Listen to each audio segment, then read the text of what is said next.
Big Boss season 8 episode 92க்கான promo 2 வந்திருக்கு. இதில் என்னென்னா விஜய் சேது சார் முதல் முறையாக சரியா ஃபஸ்ட் நாள் வீட்டுக்குள்ளே வந்தார். இப்போ வீட்டுக்குள்ளே வந்திருக்காரு. வந்து டிக்கெட் டு ஃபினாலே அவர் கையில் வந்து எடுத்து கொடுக்குறாரு. செம இதாக இருக்குது. அது வந்து யாருக்குன்னா ஹவுஸ்மேட்ஸை கேட்குறாங்க. ரயான் அப்படின்னு சொன்னோடனே, ரயான் இந்த வீக் நீங்கள் போட்ட எஃபெக்ட்டு ரொம்ப அற்புதமாக இருந்தது, உழைப்பு கடினமாக இருந்ததுங்கிறத சொல்லி அவருக்கு கொடுக்கும்போது ரொம்ப சந்தோஷமாக இருந்தது.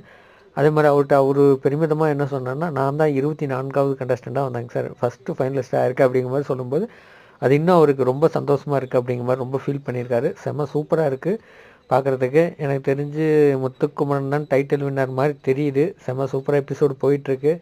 ரொம்ப இன்ட்ரெஸ்டிங்காக இருக்குது. இது வரைக்கும் டிக்கெட் டு ஃபினாலே வாங்கினவங்க டைட்டில் வின் பண்ணாத மாதிரியே தெரியல இது வரைக்கும். தெரிஞ்சு முத்துக்குமரன் தான் டைட்டில் வின்னர் மாதிரி தான் தெரியுது. செம்ம சூப்பராக எபிசோடு, ஹோஸ்டிங்கும் சூப்பராக கொண்டு போயிட்டுருக்காரு. அழகாக சூப்பராக பண்ணிகிட்ருக்காரு எபிசோடில். தேங்க்யூ, பாய்.